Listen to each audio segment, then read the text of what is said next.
Сөйле, егер уақытымызды бекер алсаң. Бұл шіркеудің қаланың қақ ортасында тұрғанын білетін бедің? Дін қызметкерлері әр адам Құдайға бірдей жақын болғанын қалаған. Сонысы маған ұнайды. Сенім геометриясы.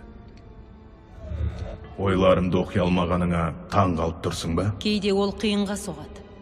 Бірақ ертеліге шар адам өз сырын ашады. Оған еш күмәнім жоқ. Бірақ саған адамнан күшті біреу қажет болды. Старкқа асатаяқты алғызғаның да сол себепте. Күтпеген мұндайды. Старктың неден қорқатынын көрдім.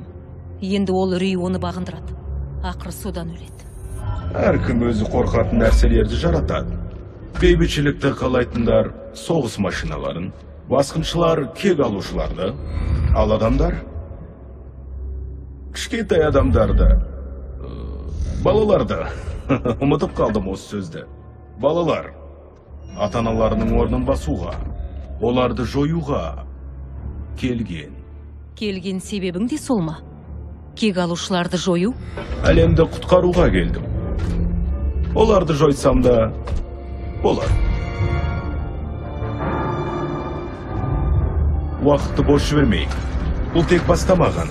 Ал негізгі жұмыс үшін бізге бір нәрсе қажет. Мынаның бәрі. Менде кек алушыларда жоқ нәрсе бар. Үйлесімділік. Олар бытыраңқы, жүйесіз. Старк оларды араздастырып қойды. Ал сен қалғандардың санасына кіргенде... Сөйтіп оларды өлтіреміз ба, жоқ па? Жай өлтіре салуға болмайды. Сондықтан да сабыр ет. Көп нәрсені көрмей тұрсын. Көрмесем көрмейтін де шығармын. Бірақ бір сурет бар. Соған қарайтын әдетім бар. Күн сайын. Атаның жарылыста мерт болды. Файлдардан көрдім. Файлдар толық суреттемейді. Пьетро. Жоқ. Сөйлесін. 10 жаста едік. Тамақтанып болғанбыз. Бірінші снаряд жарылғанда еденде үлкен тесік пайда болды. Там үлкен. Әке шешем соған құлады. Ал үйіміз біртіндеп құлай бастады. Қарындасымды шап беріп, тығылғаным сол еді, екінші снаряд ұшып келді. Бірақ ол жарылған жоқ. Ол жай дәл алдымызда жатты.